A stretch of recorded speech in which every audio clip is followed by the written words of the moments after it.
마음 쉼터 구독자 여러분, Tại sao anh lại đối xử 안녕하세요. với em như 만약 vậy? 당신의 목숨이 경각에 달린 순간, 당신이 세상에서 가장 믿었던 Tại 남편이 sao anh lại 쇼 đối 좀 xử với em như 그만해라고 vậy? 소리치며 전화를 끊어버린다면 어떨까요? 임신 3개월, 지독한 알레르기 발작으로 숨조차 쉴 수 없었던 그날 밤, 의사인 남편에게 전화를 걸었지만 그는 첫사랑의 맹장수술이 더 중요하다며 저와 뱃속의 아이를 외면했습니다. 그리고 마침내 비극적인 소식을 듣고 달려온 그가 마주한 광경 앞에서 그는 처참히 무너져 내렸습니다. 늘 제가 사랑하던 라벤더 오일과 참나무 향이 감돌던 저희의 저택은 그날따라 숨막히는 향기로 가득 차 있었습니다. 지독하게 코를 찌르는 백합 향기, 목구멍이 타는 듯 가렵기 시작했고 두 눈은 퉁퉁 부어 올랐습니다. 보이지 않는 손이 제 가슴을 꽉 쥐어짜는 듯한 고통과 함께 천식 발작이 찾아왔습니다. 지금껏 겪어본 그 어떤 발작보다도 격렬했죠. 1시간 전 남편 민준의 첫사랑이었던 유진이 들고 온 꽃이었습니다. 그녀는 새하얀 실크 원피스에 청순한 화장을 하고 긴 머리를 늘어뜨린 채 마치 한 폭의 그림 속 여신처럼 나타났습니다. 유진은 제가 극심한 꽃가루 알레르기, 특히 백합에 치명적이라는 사실을 아주 잘 알고 있었습니다. 그런데도 그녀는 웃고 있었습니다. 지난 몇 년간 남편이 서랍 깊숙이 숨겨둔 낡은 사진 속에서 늘 보아왔던 바로 그 미소였습니다. 언니가 꽃 좋아한다고 들었어요. 그녀는 웃으며 거대한 꽃다발을 제 쪽으로 불쑥 내밀었습니다. 언니, 임신 축하드리려고 특별히 제일 크고 예쁜 걸로 골랐어요. 저는 필사적으로 거절했지만 그녀는 막무가내로 꽃다발을 거실 한복판에 내려놓았습니다. 그때 민주는 병원에서 중요한 당직 근무 중이라 집에 없었죠. 이제 그 꽃다발은 제 생명을 빨아들이는 괴물처럼 느껴졌습니다. 저는 비틀거리며 침실로 달려가 침대 머리맡에 늘 두던 천식 호흡기를 찾아 헤맸습니다. 하지만 호흡기를 손에 쥔 순간 심장이 쿵 내려앉았습니다. 너무나도 가벼웠습니다. 떨리는 손으로 뚜껑을 열자 안은 텅 비어 있었습니다. 약이 한 방울도 남아있지 않았습니다. 누군가 약을 전부 버린 겁니다. 등골을 타고 오싹한 한기가 흘렀습니다. 저는 발코니 창문으로 달려가 바깥의 신선한 공기라도 마시려 했지만 이상하게도 창문 잠금 장치가 굳게 잠겨 꼼짝도 하지 않았습니다. 전 먹던 힘까지 다해 밀어보았지만 창문은 미동조차 없었습니다. 저는 갇힌 겁니다. 저를 죽음으로 몰아넣는 이 향기와 함께 제 집 안에 갇혀버린 것입니다. 극심한 공포 속에서 저는 휴대폰을 집어들었습니다. 그래, 민준이 있어. 그는 병원에서 가장 유능한 외과 과장이야. 어떻게 해야 할지 알 거야. 그가 날 구해줄 거야. 저는 그의 번호를 눌렀습니다. 손이 너무 떨려 휴대폰을 놓칠 뻔했습니다. 신호가 3번 울린 후 그가 전화를 받았습니다. 하지만 익숙하고 다정한 목소리가 아니었습니다. 나 바빠. 무슨 일인데 빨리 말해. 민준 씨, 당장 와줘요. 숨을 쉴 수가 없어요. 저는 가슴을 부여잡고 한 글자 한 글자 힘겹게 내뱉었습니다. 백합, 백합꽃 때문에 숨이 막혀요. 여보, 저는 남은 힘을 다해 숨을 들이마셨습니다. 뱃속에 우리 아기도 있어요. 이제 겨우 3개월인데 수화기 너머로 몇 초간 침묵이 흘렀습니다. 그가 미간을 찌푸리는 소리가 들리는 듯 했습니다. 이윽고 제 심장에 비수처럼 꽂히는 잔인하고 차가운 목소리가 들려왔습니다. 서연아, 쇼, 좀 그만해. 오늘 유진이 집에 부른 거 내가 모를 줄 알아? 관심 끌려고 그깟 알레르기 핑계대는 거 이제 좀 그만하지? 저는 그대로 얼어붙어 해명하려 했습니다. 아, 아니에요. 유진이가. 닥쳐. 민준이 제 말을 잘랐습니다. 유진이 지금 급성 맹장염으로 죽어가. 나 지금 바로 수술실로 데려가는 중이야. 사람 목숨이 달린 일이야. 방해하지 마. 뚜뚜뚜 규칙적이고 차가운 신호음이 울려 퍼졌습니다. 그는 전화를 끊었습니다. 제 마지막 희망, 뱃속에서 제 형태를 갖추지도 못한 우리 아이의 희망이 제가 가장 사랑하는 남편의 손에 의해 무참히 짓밟혔습니다. 저는 차가운 바닥 위로 쓰러졌습니다. 정적 속에서 울리는 전화 끊김 소리는 비명보다 더 끔찍했습니다. 그가 저더러 연기한다고 했습니다. 유진의 맹장염이 더 중요하다고 했습니다. 눈물이 쏟아져 나왔고 점점 더 거세지는 호흡곤란과 뒤섞였습니다.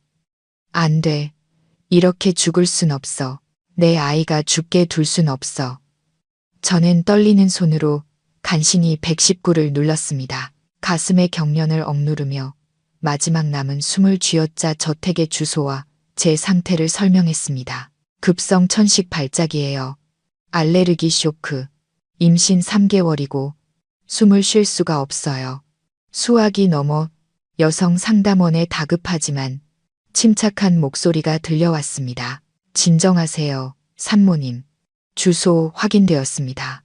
가장 가까운 구급차가 산모님 남편분께서 근무하시는 한국대학교 병원 소속 차량입니다. 5분, 늦어도 7분 안에 도착할 겁니다. 전화 끊지 마시고 잠시만 버텨주세요. 5분, 저는 중얼거렸습니다. 5분만 버티면 나와 내 아이는 살 수 있어. 저는 바닥에 웅크린 채 휴대폰을 꽉 쥐고 현관문만 뚫어져라 쳐다보며 1초를 세었습니다. 1초가 1세기처럼 길게 느껴졌습니다. 가슴이 터져버릴 것 같았습니다. 하지만 5분이 지나고 10분이 지나도 아무런 사이렌 소리도 들리지 않았습니다. 의식이 흐려질 무렵 다시 전화가 울렸습니다. 119였습니다. 저는 급히 전화를 받았습니다. 서연님, 아까 그 상담원의 목소리에는 미안함이 가득했습니다. 정말 죄송합니다. 산모님 댁으로 가던 구급차가 방금 긴급히 다른 곳으로 재배치되었습니다. 심장이 뱉는 것 같았습니다. 재배치라니요. 제가 위급하다고요.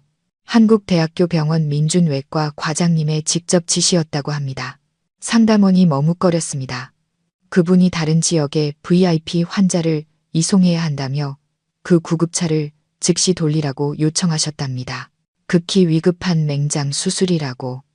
시스템에서 급히 다른 지역의 구급차를 배정하고 있지만 거리가 멀어서 예상 도착 시간이 약 20분에서 25분 정도 걸릴 것 같습니다. 산모님, 제발 조금만 더 버텨주세요. 25분. 저는 5분도 버티지 못할 것 같은데 역시 당신이었어. 나와 내 아이를 살릴 수 있었던 유일한 구급차를 빼앗아간 사람이 바로 당신이었어. 그는 아내를 구하러 오는 대신 그 차를 돌려 유진을 데리러 가게 한 겁니다. 의식이 점점 희미해졌습니다.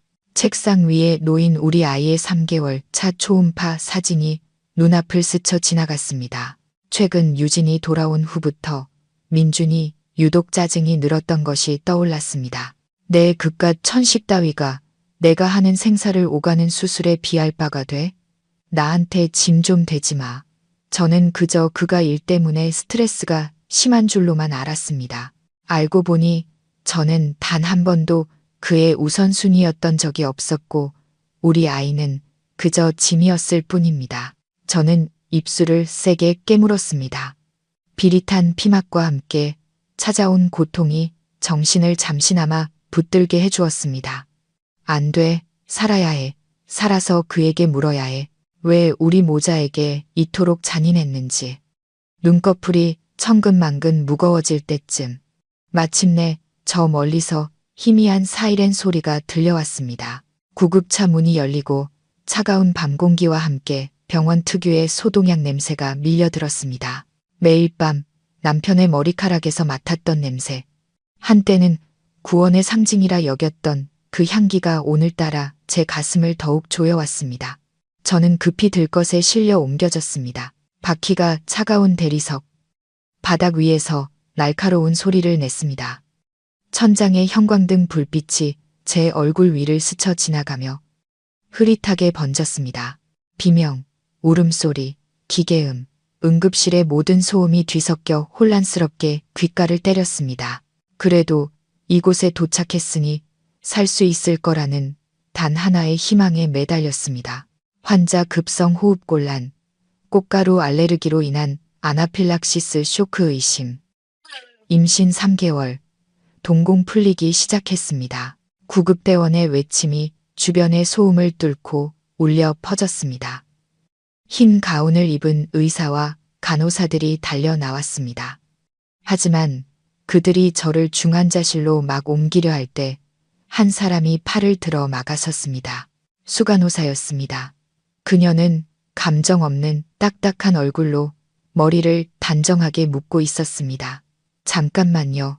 저쪽 관찰실로 옮기세요. 하지만 환자 상태가 너무 위급합니다.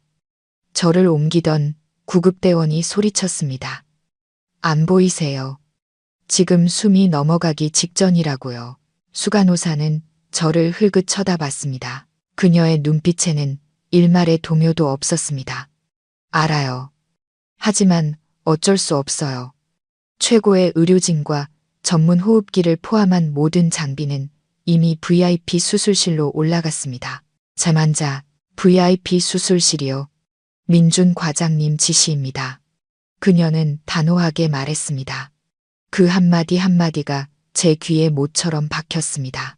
매우 위급한 맹장 수술이라 모든 걸 그 수술의 최우선으로 지원하라는 명령입니다. 그러니 시키는 대로 하세요. VIP 맹장 수술, 민준 과장님. 세 단어가 제 머릿속을 헤집었습니다. 분노가 치밀어 올랐지만 올 힘조차 없었습니다. 제 몸이 가볍게 경련하기 시작했고 가슴은 두 개의 바위에 짓눌린 듯 했습니다. 세상에, 다들 미쳤어요. 바로 그때 분노에 찬 젊은 목소리가 들려왔습니다. 안경을 쓴 하얀 가운 차림의 청년, 단정한 얼굴이 분노로 붉게 달아올라 있었습니다. 그는 제 차트를 보더니 그대로 굳어버렸습니다. 서연님, 이분은 민준 과장님 아내분이시잖아요. 그는 수간호사를 향해 소리쳤습니다. 이분이 누군지 아세요? 호흡곤란 환자를 관찰실로 보내라고요. 어떤 맹장 수술이 사람 목숨보다 중요합니까? 당신들 의사로서의 양심도 없어요?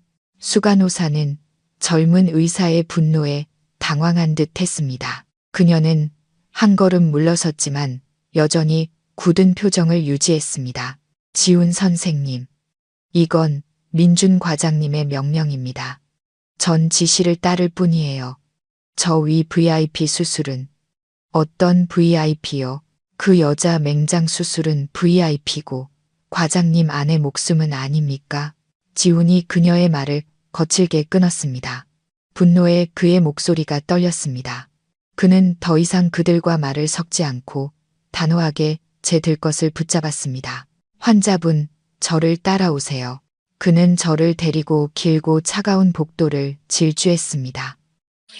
어디로 가는지는 알 수 없었습니다. 그저 천장의 불빛이 점점 더 빠르게 스쳐 지나갈 뿐이었습니다.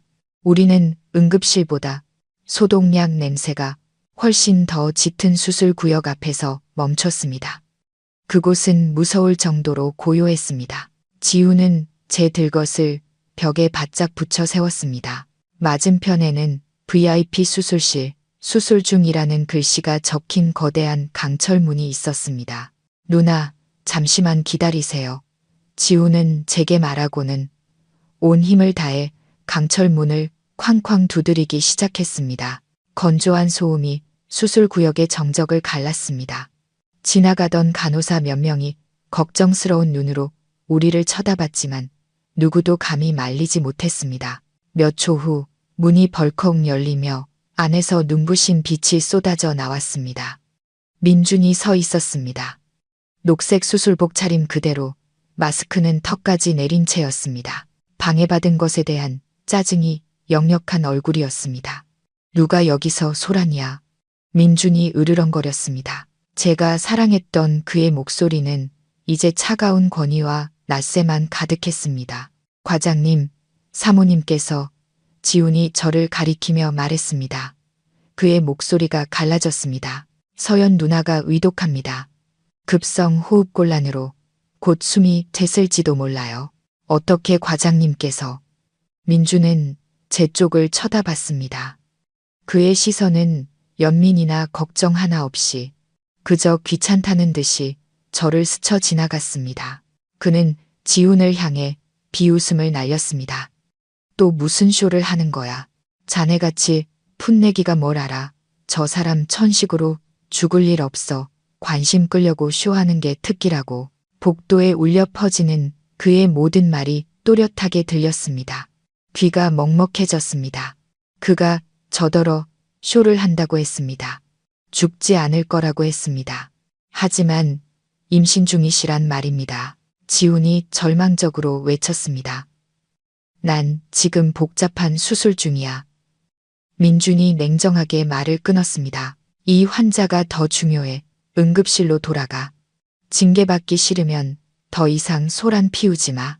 말을 마친 민주는 등을 돌려 문을 닫으려 했습니다. 과장님, 지훈이 분노에 찬 마지막 질문을 던졌습니다. 아내와 아이의 목숨은 정말 상관없으십니까? 민주는 잠시 멈칫했습니다. 그는 돌아보지 않은 채 차갑게 대답했습니다. 보안팀 불러. 저 친구 당장 끌어내. 수술 구역 질서를 어지럽히잖아. 강철 문이 쾅 닫히고 저는 절망과 함께 밖에 갇혔습니다. 어디선가 달려온 보안 요원 2명이 지훈의 팔을 붙잡았습니다. 그는 발버둥 쳤습니다. 저를 바라보는 그의 눈빛은 무력감으로 가득했습니다. 이내 그는 엘리베이터 쪽으로 질질 끌려갔습니다. 저는 텅 빈 복도, 차가운 들것 위에 홀로 남겨졌습니다. 보안 요원들은 지훈을 끌고 갔고 VIP 수술실 문은 굳게 닫혀 있었습니다. 그 안에서 민주는 자신의 첫사랑을 구하기 위해 온 힘을 다하고 있겠죠.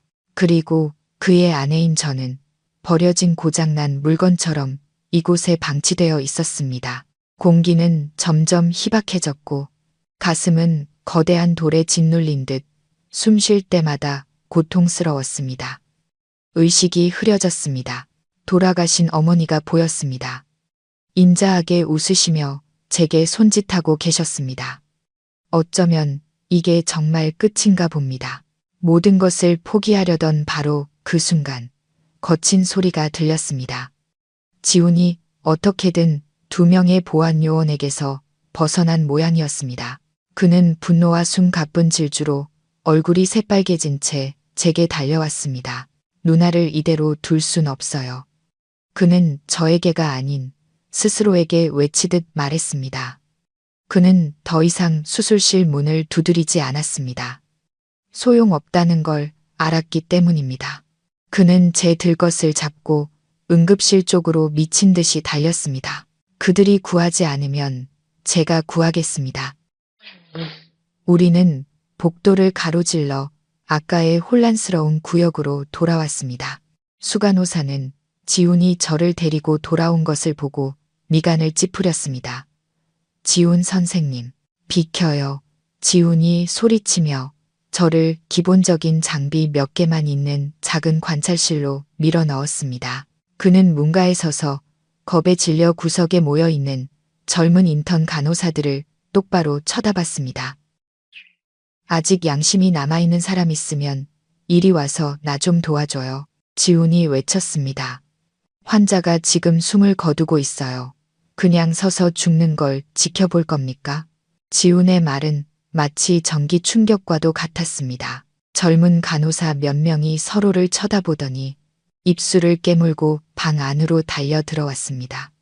한 명은 서둘러 산소포화도 측정기를 가져왔고 다른 한 명은 기도삽관을 준비했습니다. SPO의 70%입니다. 태아 심박동도 약해지고 있어요. 인턴 간호사가 떨리는 목소리로 보고했습니다. 전문 호흡기는 전부 VIP실로 올라가서 없습니다. 다른 간호사가 울먹이며 말했습니다. 수동 호흡기라도 써요. 지훈이 단호하게 명령했습니다. 그는 제가 가볍게 경련하는 와중에도 신속하고 능숙하게 기도삽관을 했습니다. N부백자요. 빨리. 폐 속으로 공기가 밀려 들어오는 것이 느껴졌습니다. 고통스러웠지만 적어도 숨은 쉴 수 있었습니다. 눈을 뜨자 땀으로 흠뻑 젖은 지훈의 얼굴과 앳되지만 결의에 찬 인턴 간호사들의 낯선 얼굴들이 보였습니다. 그들은 저와 아무 관련 없는 사람들이었습니다. 하지만 그들은 제 생명을 위해 싸우고 있었습니다. 반면 제 남편, 제가 가장 사랑했고 저를 지켜주겠다 맹세했던 그 사람은 다른 곳에서 다른 여자를 구하고 있었습니다. 힘내요, 서연 누나.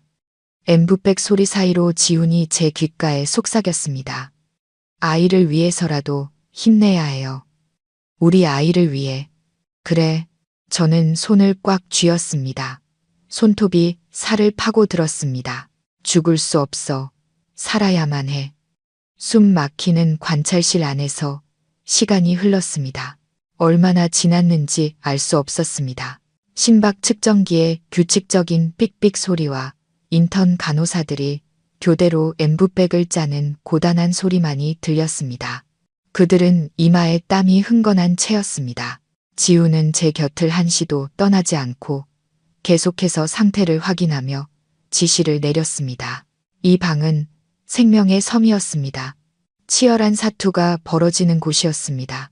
하지만 문 밖의 세상은 우리를 잊은 듯 했습니다. 다른 의사 한 명 찾아오지 않았고 수간호사 한 명 들여다보지 않았습니다. 아마도 민준의 명령이 모두를 두려움에 떨게 한 것이겠죠. 그들은 귀찮은 환자인 저와 엮이고 싶지 않았을 겁니다. 그때 조용하던 복도 밖에서 엘리베이터 소리와 함께 들것 바퀴 소리가 들려왔습니다. VIP 수술실 문이 열린 모양이었습니다. 민준의 목소리가 들렸습니다. 더 이상 짜증이나 긴장감은 없었습니다. 오히려 안도감과 다정함마저 묻어나는 목소리였습니다. 유진아, 이제 좀 괜찮아? 많이 아팠지? 그의 목소리가 아주 가까이서 들렸습니다. 저는 힘겹게 고개를 돌려 반쯤 열린 관찰실 문틈으로 밖을 내다보았습니다. 민준이 들것 옆에 서서 걷고 있었고 그 위에는 유진이 누워 있었습니다. 그녀는 눈을 감고 있었고 얼굴은 창백했지만 안정을 되찾은 듯 보였습니다. 민준은 몸을 숙여 유진의 이마에 흘러내린 머리카락을 부드럽게 쓸어 넘겨주었습니다. 착하다. 이제 푹 쉬어. 수술 잘 끝났으니까 괜찮아. 회복실로 데려다 줄게. 한 간호사가 조심스럽게 민준에게 다가왔습니다. 과장님, 사모님은 관찰실에 계십니다. 상태가. 민준은 손을 내저었습니다. 그의 얼굴에 다시금 귀찮다는 표정이 스쳤습니다. 정말 성가시게 하네. 일단 거기 그대로 둬. 나 유진이부터 옮기고. 그는 제가 누워있는 이 방 쪽으로는 눈길조차 주지 않았습니다. 그에게 저는 정말 먼지 한 톨만도 못했습니다. 분노가 치밀어 오르며 가슴이 격렬하게 수축했습니다. 바로 그때 제 옆에서 희미하게 울리던 태아 심박 측정기에서 갑자기 날카로운 경고음이 울리더니 이내 소리가 뚝 끊겼습니다. 화면 위에서 약하게 파동치던 신호는 차가운 일직선으로 변해버렸습니다. 선생님, 엠부백을 짜던 간호사가 경악하며 외쳤습니다. 태아 심박, 태아 심박이 멈췄어요. 지우는 그대로 얼어붙었습니다. 그는 화면으로 달려갔고 그의 얼굴은 새하얗게 질렸습니다. 복도에 있던 민준도 그 비명을 들었는지 걸음을 멈췄습니다. 지우는 문을 박차고 나가 민준의 앞을 가로막았습니다. 그는 자신의 과장과 눈을 똑바로 마주했습니다. 핏발선 눈, 그러나 비명이 아닌 무섭도록 고요하고 부서진 목소리였습니다. 이제 만족하십니까? 과장님 아이가 죽었습니다. 시간이 멈춘 듯 했습니다. 과장님 아이가 죽었습니다. 지훈의 말이 텅 빈 병원 복도에 날카롭게 울려 퍼졌습니다. 민주는 벼락이라도 맞은 듯 그 자리에 우뚝 섰습니다. 그의 얼굴은 귀찮음에서 경악으로 그리고 혼란으로 변해갔습니다. 그는 지훈을 보았다가 방 안에 미동도 없이 누워있는 저를 보았습니다. 그의 눈빛은 믿을 수 없다는 듯 흔들렸습니다. 자네 지금 무슨 헛소리를 하는 거야? 민준이 더듬거렸습니다. 목소리가 심하게 갈라졌습니다. 그는 들것에 누운 유진을 내버려 둔 채 관찰실로 달려왔습니다. 눈앞의 광경에 그의 얼굴이 파랗게 질렸습니다. 저는 오랜 산소 부족으로 피부는 백지장처럼 하얗고 입술은 파랗게 변해 있었습니다. 인턴 간호사들은 여전히 제게 엠부백을 짜고 있었지만 옆에 있는 태아 심박 측정기는 차가운 일직선을 그리고 있었습니다. 아니야, 이럴 리가 없어. 민준이 중얼거렸습니다. 그는 미친 사람처럼 화면을 노려보다가 지훈이 가져온 휴대용 초음파 기계를 낚아챘습니다. 수술용 메스를 잡을 때 항상 안정적이던 그의 손이 이제는 덜덜 떨리며 제 배 위에 급하게 젤을 발랐습니다. 그는 직접 탐촉자를 움직이며 흑백 화면에서 눈을 떼지 못했습니다. 침묵, 생명의 신호인 심장 박동 소리는 들리지 않았습니다. 어떤 생명의 흔적도 없었습니다. 아니야, 민준이 절규했습니다. 부정과 공황으로 가득 찬 비명이었습니다. 이 여자가 날 속인 거야. 겨우 3개월이었어. 날 해치려고 연기한 거라고. 그는 갑자기 지훈에게 달려들어 젊은 동료의 멱살을 잡았습니다. 그의 눈은 핏발이 서 있었습니다. 너 때문이지? 네가 이 여자한테 무슨 짓을 한 거야? 대체 어떻게 처치했길래 이 지경이 된 거냐고. 지훈은 저항하지 않았습니다. 그는 그저 경멸과 고통이 뒤섞인 눈으로 민준을 똑바로 쳐다봤습니다. 지훈은 민준의 손을 거칠게 뿌리치며 으르렁거렸습니다. 저한테 물으십니까? 가서 과장님 자신에게 물어보시죠. 과장님 아이를 죽인 유일한 사람은 바로 당신입니다. 아내의 애원을 무시한 것도 당신이고 구급차를 빼앗아간 것도 당신입니다. 고작 맹장 수술 하나 때문에 최고의 의료진을 독점한 것도 당신이에요. 아내가 바로 몇 걸음 앞에서 죽어가고 있을 때 당신 아직도 사람입니까? 지훈의 모든 말은 죄를 부정하려던 민준의 이성에 내리꽂는 망치질과도 같았습니다. 그는 비틀거리며 벽에 등을 기댔습니다. 그는 저를 보았다가 자신의 두 손을 내려다 보았습니다. 수많은 사람을 살렸던 그 손이 오늘 바로 자신의 아이를 간접적으로 죽인 손이 되어버렸습니다. 민준은 그 자리에 완전히 무너져 내렸습니다. 재능 있고 냉정하며 자신만만했던 외과 과장의 가면은 산산조각 났습니다. 실패한 남자, 죄 많은 아버지의 모습만 남았습니다. 지훈의 비난과 눈앞의 적나라한 진실이 그를 완전히 무너뜨렸습니다. 아니야, 난 이렇게 심각한 줄 몰랐어. 그는 마치 혼잣말처럼 중얼거렸습니다. 그 사람은 늘 화를 내고 쇼를 했어. 난 이번에도 그냥 평소처럼 그런 줄만 알았다고. 지훈이 씁쓸하게 비웃었습니다. 과장님은 의사 아닙니까? 뭐가 화를 내는 거고 뭐가 급성 호흡곤란인지 구분도 못하십니까? 아니면 수술대에 누운 사람이 유진이 아니어서 관심이 없으셨던 겁니까?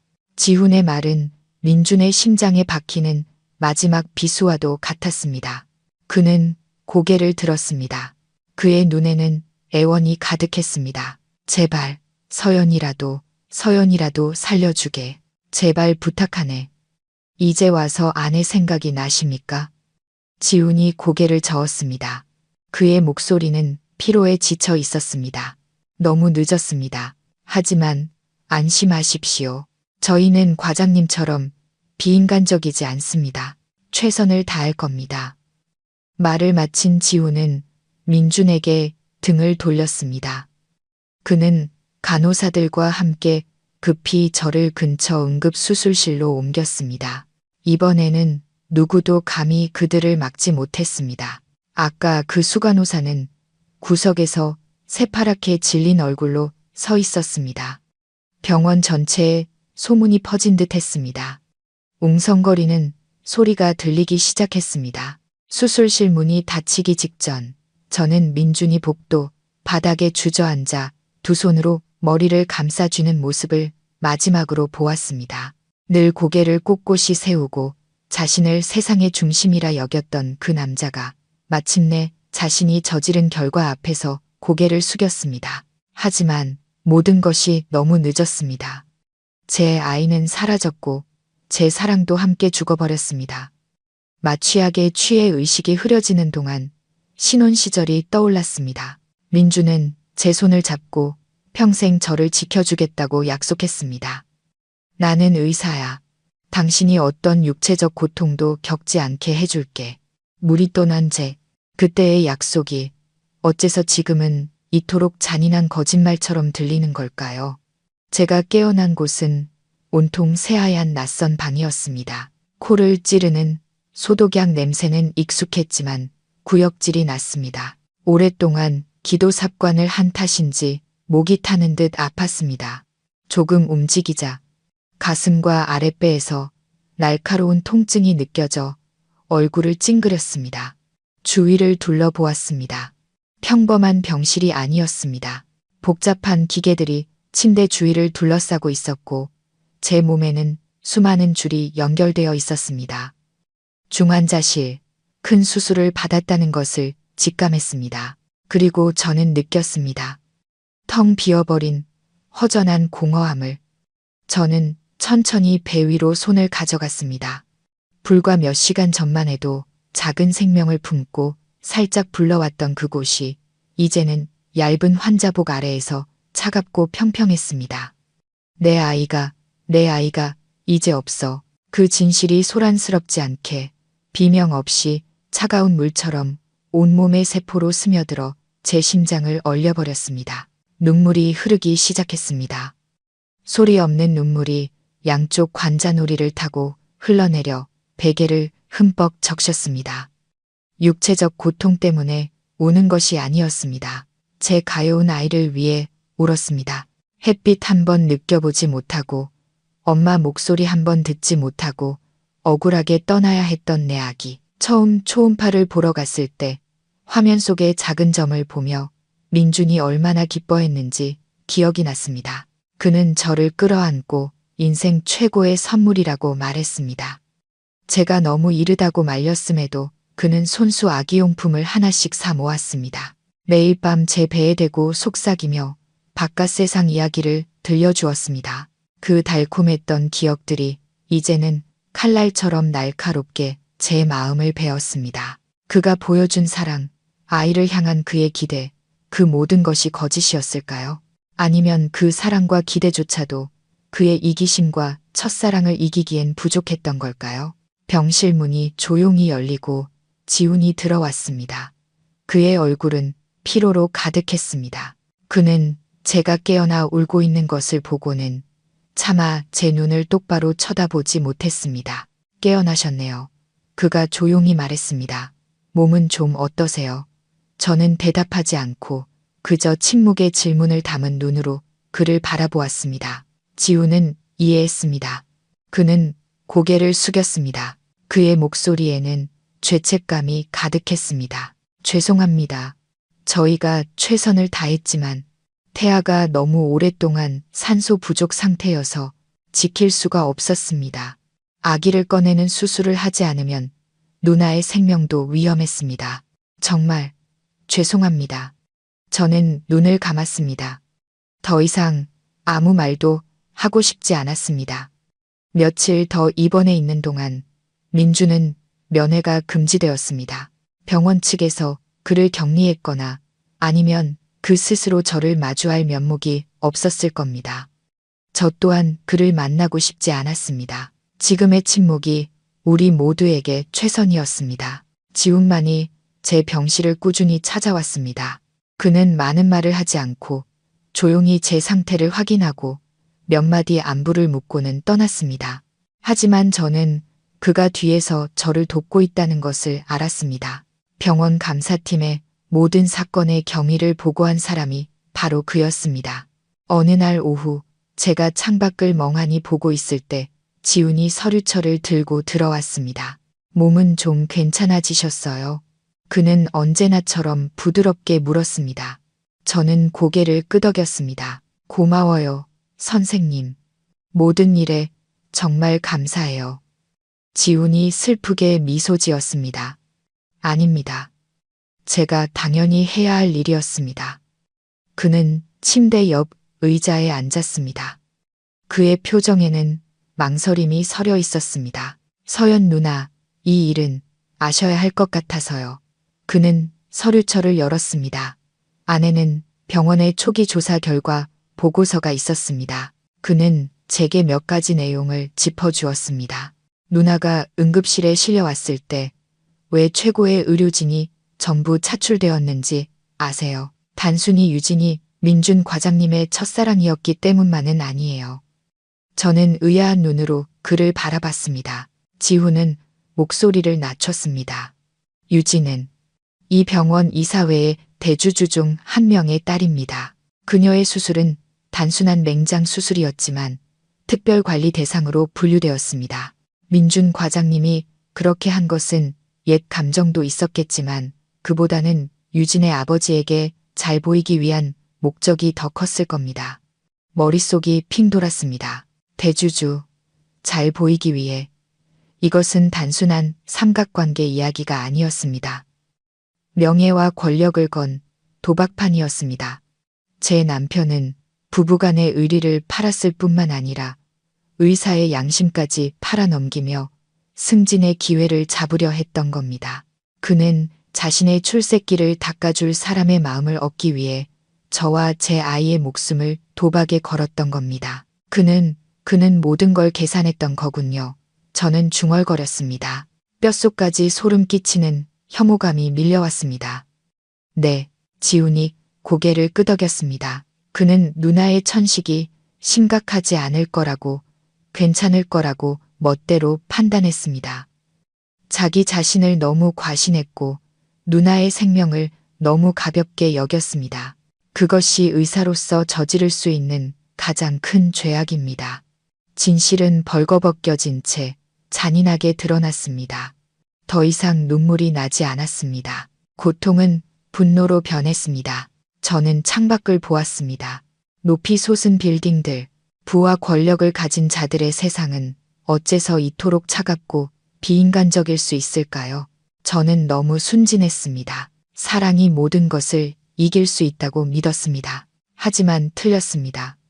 민준의 세상에서 사랑은 그저 장기판의 말이었고 저는 희생양에 불과했습니다. 모든 진실을 알게 된 후 저는 넋이 나간 사람 같았습니다. 그날 밤 한숨도 잘 수 없었습니다. 저를 다정하게 돌보던 민준의 모습, 제가 임신한 사실을 알고 기뻐하던 그의 모습, 그리고 저를 차갑게 죽음으로 내몬 그의 모습이 뒤섞여 제 머릿속을 헤집었습니다. 저는 괴물을 사랑했고 잔인할 정도로 계산적인 사람에게 모든 신뢰를 바쳤습니다. 다음 날 아침, 제가 잠시 잠들었을 때 중환자실 문이 열리고 민준이 들어왔습니다. 아마 이사회에 애원했거나 어떤 인맥을 동원해 저를 만나러 온 것이겠죠. 그는 수염도 깎지 않아 덥수룩했고 하얀 의사 가운은 구겨져 있었습니다. 평소에 완벽하고 단정하던 모습은 온데간데 없고 피로와 후회만이 남아 있었습니다. 그는 조용히 침대 옆 의자에 앉아 차마 저를 똑바로 쳐다보지 못했습니다. 한참 후에야 그는 갈라지고 부서진 목소리로 입을 열었습니다. 서연아, 미안해. 저는 침묵했습니다. 창밖의 잿빛 하늘을 바라보며 돌아눕지도 않았습니다. 미안해. 그 두 단어가 이제 와서 무슨 의미가 있을까요? 제 아이를 되살릴 수 있을까요? 그가 제게 안겨준 배신과 고통을 지울 수 있을까요? 나는 정말 일이 이렇게 심각해질 줄 몰랐어. 민준이 고통스러운 목소리로 말을 이었습니다. 유진이 수술건은 유진이 아버지가 원장님께 직접 전화를 했어. 나도 압박을 받았고 다른 방법이 없었어. 난 그냥 내 천식이 평소처럼 조금 쉬면 괜찮아질 거라고만 생각했어. 그는 변명하고 있었습니다. 자신의 행동을 정당화할 이유를 찾고 있었습니다. 하지만 그의 모든 말은 저를 더욱 역겹게 만들었습니다. 그는 압박을 탓하고 자신의 안일함을 탓했지만 정작 제 애원을 무시하고 저더러 연기한다고 몰아세운 사람이 자신이라는 사실은 잊은 듯 했습니다. 내가 또 괜히 화가 나서 평소처럼 쇼하는 줄 알았지. 누가 알았겠어. 민준이 중얼거린 그 말이 마지막 한 방울이었습니다. 저는 굼돌아 그와 눈을 마주했습니다. 제 눈에는 더 이상 눈물이 없었습니다. 극한의 차가움만이 존재했습니다. 쇼. 저는 비틀린 미소를 지었습니다. 우는 것보다 더 고통스러운 미소였습니다. 그래요. 난 지난 몇 년간 어리석고 눈먼 아내 역할을 아주 실감나게 연기했죠. 당신도 대단한 배우였어요. 아내를 사랑하는 남편, 아이를 기다리는 아빠 역할을 너무나 완벽하게 해냈잖아요. 당신의 연기가 너무나 훌륭해서 난 그게 진짜인 줄 믿었어. 축하해요. 민준 씨. 당신이 이겼네요. 민준은 제 말에 그대로 얼어붙었습니다. 그는 더듬거렸습니다. 서연아, 그렇게 말하지 마. 내가 잘못했어. 제발 만회할 기회를 한 번만 주면 안 될까? 기회. 저는 칼날처럼 날카로운 목소리로 되물었습니다. 당신은 내 아이에게 살아갈 기회를 줬나요? 민준 씨, 아니면 그 아이의 기회는 당신의 승진 기회와 맞바꿔 버렸나요? 민준은 제 질문에 대답하지 못했습니다. 그는 그저 고개를 푹 숙인 채 앉아 있었습니다. 그의 넓은 어깨가 떨리고 있었습니다. 그가 울고 있었습니다. 결혼 생활 동안 처음으로 그의 눈물을 보았습니다. 하지만 이 뒤늦은 눈물은 이미 차갑게 식어버린 제 마음을 돌릴 수 없었습니다. 한참 후 그가 고개를 들었습니다. 눈이 새빨갛게 충혈되어 있었습니다. 알아. 지금 무슨 말을 해도 소용없다는 거. 용서해달라고 안 할게. 그냥 내 곁을 떠나지만 말아줘. 난 아이를 잃었어. 너까지 잃을 수는 없어. 그는 제 손을 잡으려고 손을 뻗었습니다. 한때 제가 사랑했고 따뜻함과 안식처를 찾았던 그 손이 이제는 끔찍하게 느껴졌습니다. 저는 불에 댄 듯 손을 뺐습니다. 내 몸에 손대지 마. 저는 얼음장같이 차가운 목소리로 말했습니다. 제가 나라고 칭하자 민주는 충격을 받은 듯 했습니다. 제가 만들어낸 차갑고 단호한 거리가 모든 것이 돌이킬 수 없게 되었음을 그에게 깨닫게 했습니다. 서연아, 내 이름 부르지 마. 저는 그의 말을 끊었습니다. 당신 입에서 내 이름이 나오는 걸 더는 듣고 싶지 않아. 더럽게 느껴지니까. 진대야. 그 후 며칠 동안 저는 민준과 한마디도 하지 않았습니다. 조용히 건강을 회복했고 아이를 잃은 고통을 홀로 견뎠습니다. 시골에 계시던 어머니가 급히 올라와 저를 돌봐주셨습니다. 제 초췌한 모습을 보고 어머니는 그저 저를 끌어안고 우셨습니다. 어머니는 많이 묻지 않으셨습니다. 아마 지훈에게 모든 이야기를 들으셨을 겁니다. 어머니의 사랑과 침묵이 가장 어두웠던 나날들을 버티게 해준 유일한 힘이었습니다. 건강이 좀 더 안정되자 저는 어머니께 변호사를 알아봐 달라고 부탁했습니다. 어머니는 미리 작성된 이혼 서류를 가져오셨습니다. 민준이 다시 저를 찾아온 날, 그는 제가 예전에 좋아했던 따끈한 갈비죽을 들고 왔습니다. 그는 식탁에 죽을 내려놓고 억지 미소를 지었습니다. 기운 차리게 뭐라도 좀 먹어. 저는 그를 쳐다보지도 죽을 쳐다보지도 않았습니다. 베개 밑에서 이혼 서류를 꺼내 그의 몸에 던졌습니다. 하얀 종이가 펄럭이며 민준의 발치에 떨어졌습니다. 사인해요. 저는 감정 없는 목소리로 말했습니다. 민준은 고개를 숙여 서류를 주었습니다. 그는 이혼이라는 굵은 글씨를 뚫어져라 쳐다봤습니다. 그의 얼굴이 하얗게 질렸습니다. 서연아, 정말 이렇게 해야겠어. 우리 다시 시작할 수는 없는 거야? 다시 시작하자고요. 저는 씁쓸하게 웃었습니다. 어디서부터 다시 시작할까요? 당신이 날 죽게 내버려 뒀을 때부터, 아니면 내 아이가 숨을 멈췄을 때부터 저는 그의 눈을 똑바로 쳐다보며 한 글자 한 글자 힘주어 말했습니다. 거기에 사인해요. 당신에게 하는 내 마지막 부탁이에요. 오늘부터 당신은 당신 길 가고 나는 내 길 갈 거예요. 우리 사이에 더는 아무 관계도 없어요. 민주는 이혼 서류를 든 채 온몸을 부들부들 떨었습니다. 그는 절망과 애원이 담긴 눈으로 저를 바라봤습니다. 그는 여전히 이 결혼, 이 사랑, 모든 것이 끝났다는 사실을 받아들이고 싶지 않아 했습니다. 방 안의 공기가 극도로 긴장된 바로 그때 문이 갑자기 열렸습니다. 연한 하늘색 환자복을 입은 유진이 휠체어에 앉은 채 간호사에게 이끌려 들어왔습니다. 그녀는 가벼운 화장을 한 채 창백하고 가련해 보였지만 눈 뒤에는 감출 수 없는 승리감이 번뜩이고 있었습니다. 민준 오빠, 서연 언니, 유진이 아기 고양이처럼 가냘픈 목소리를 냈습니다. 언니 깨어났다는 소식 듣고 잠깐 보러 왔어요. 민주는 유진을 보고 당황한 기색이 역력했습니다. 그는 서둘러 이혼 서류를 등 뒤로 감췄습니다. 여긴 어쩐 일이야. 수술한 지 얼마 안 됐는데 쉬어야지. 민주는 나무라는 듯 말했지만 그 속에는 여전히 걱정이 묻어났습니다. 유진은 민준을 보지 않고 선량한 척하는 눈빛으로 제게 시선을 돌렸습니다. 그녀는 눈물을 글썽이며 참회하는 목소리로 말했습니다. 서연 언니, 죄송해요. 다 저 때문이에요.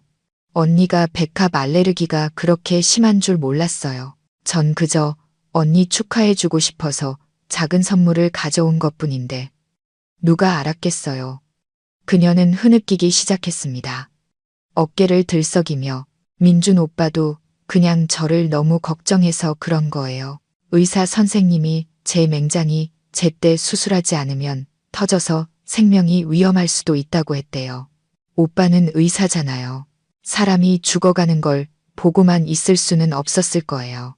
언니, 오빠 원망하지 마세요. 차라리 저를 탓하세요. 완벽한 연기였습니다. 그녀는 순진하고 연약한 피해자 역할을 하며 의도치 않게 비극을 초래한 가련한 사람인 척했습니다. 그녀는 모든 잘못을 자신에게 돌리는 척했지만 실제로는 민준의 행동을 변호하고 남편의 숭고한 사명감을 이해하지 못하는 이기적인 아내로 저를 몰아가고 있었습니다. 저는 침대에 앉아 조용히 그녀의 연기를 지켜봤습니다. 예전 같았으면 믿었을지도 모릅니다. 죄책감을 느끼고 자책했을지도 모릅니다. 하지만 지금은 그저 우스울 뿐이었습니다. 그녀의 위선은 너무나도 노골적이고 경멸스러웠습니다. 그래요. 저는 이상하리만치 평온한 목소리로 입을 열었습니다. 그냥 우연히 꽃을 가져온 것뿐이라고요. 유진은 눈물 젖은 눈으로 저를 올려다보며 고개를 끄덕였습니다.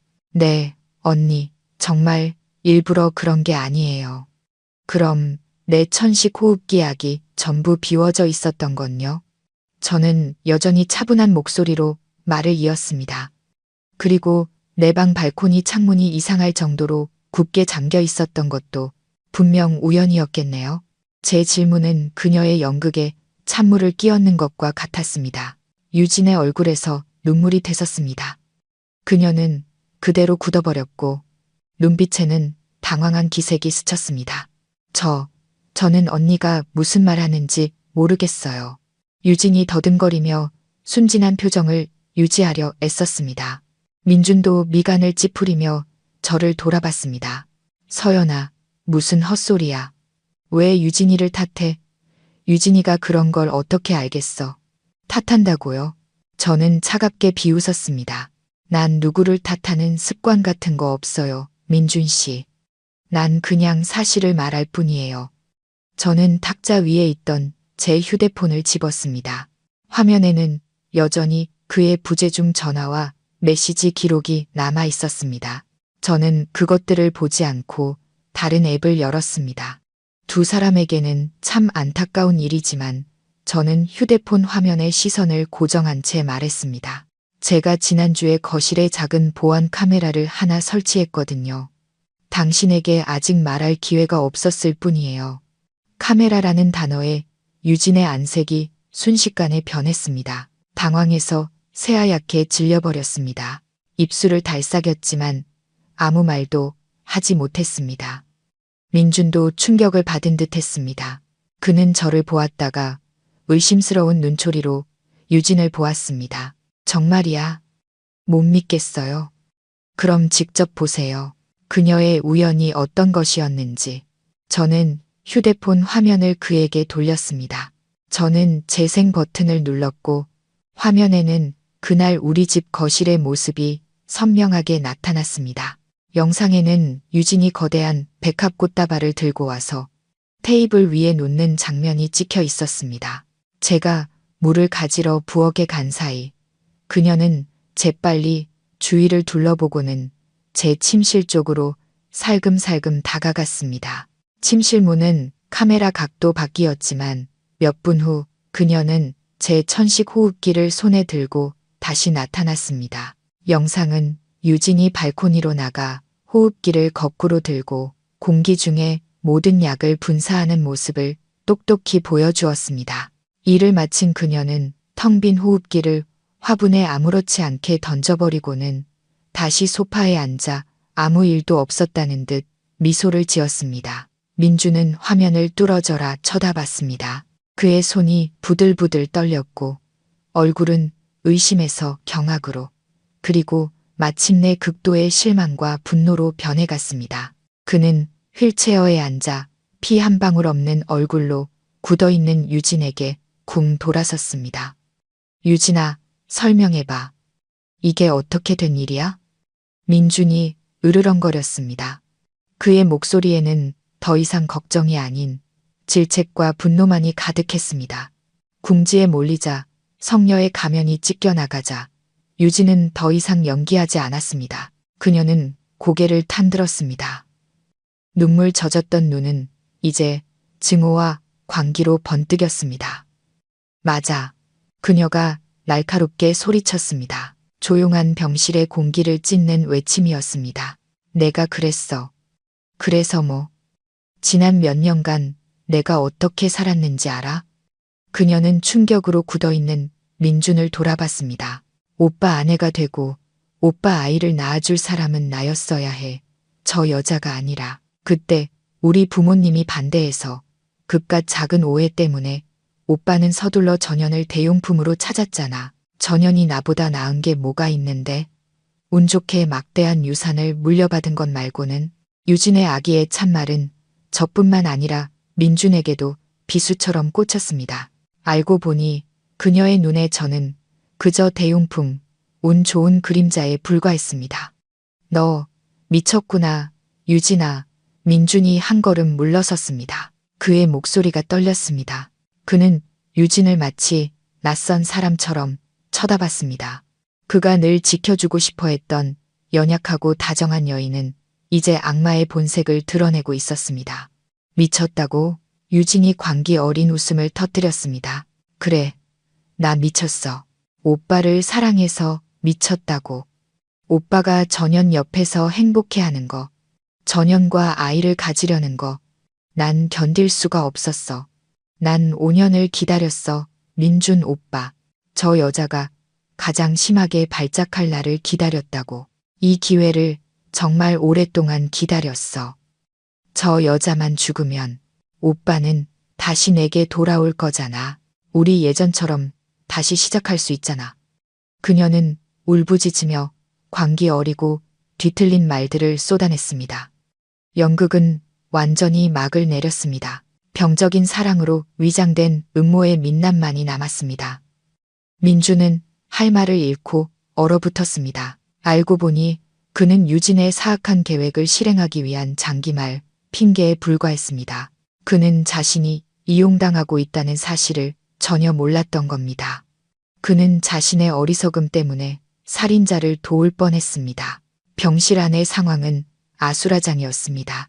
유진은 계속해서 자신의 고통과 맹목적인 사랑을 울부짖었고 민주는 넋이 나간 채 방금 일어난 일을 믿지 못하는 듯 서 있었습니다. 그와 유진이 함께 만든 연극은 결국 상상도 못한 방식으로 무너져 내렸습니다. 그는 제게로 돌아섰습니다. 그의 눈에는 절망과 애원이 가득했습니다. 서연아, 봤지? 전부 저 여자 짓이야. 나도 피해자라고. 난 저 여자의 계획을 전혀 몰랐어. 그는 책임을 회피하려 했습니다. 모든 죄를 유진에게 떠넘기고 자신을 삼각관계의 불쌍한 피해자로 만들고 싶어 했습니다. 저는 경멸 외에는 아무런 감정도 없이 그를 쳐다봤습니다. 피해자라고요? 저는 차갑게 되물었습니다. 당신이 피해자라고요? 저는 천천히 몸을 일으켜 수액줄을 뽑았습니다. 날카로운 통증에도 아랑곳하지 않았습니다. 저는 맨발로 차가운 바닥을 밟으며 민준에게 다가갔습니다. 그럼 제가 묻죠. 저는 그의 눈을 똑바로 쳐다보며 말했습니다. 제가 숨도 못 쉬고 있을 때 당신이 제 애원을 무시하지 않았다면 저 여자의 계획이 성공했을까요? 민준이 한 걸음 물러섰습니다. 당신이 이기적으로 유일한 구급차를 돌려서 저 여자를 데리러 가지 않았다면 나와 내 아이가 그 25분의 지옥을 겪었을까요? 그는 얼굴이 하얗게 질린 채 또 한 걸음 물러섰습니다. 그리고 당신이 비인간적으로 최고의 의료진을 독점하고 나를 2시간 동안 복도에서 죽어가도록 내버려 두지 않았다면 내 아이가 죽었을까요? 민준 씨. 제 모든 질문은 그의 나약한 변명을 내리치는 망치와도 같았습니다. 저는 소리치지도 울지도 않았습니다. 제 목소리는 평온했지만 한 글자 한 글자가 칼날처럼 날카로웠습니다. 유진은 불을 붙인 사람이에요. 제 목소리가 단호해졌습니다. 하지만 민준 씨, 당신이야말로 거기에 기름을 붓고 우리 모자를 불길 속으로 밀어넣은 사람이에요. 저 여자가 주범이라면 당신은 자기 아이를 죽인 공범이라고요. 당신들 둘 다 똑같이 더럽고 악랄해. 제 말은 민준의 모든 변명을 잠재우는 마지막 선고와도 같았습니다. 그는 근처 의자에 주저앉아 두 손으로 얼굴을 감쌌습니다. 어깨가 심하게 떨렸습니다. 벌거벗겨진 잔인한 진실이 드러나자 더 이상 어떤 가면으로도 가릴 수 없었습니다. 민준이 무너지는 것을 본 유진도 더 이상 울부짖지 않았습니다.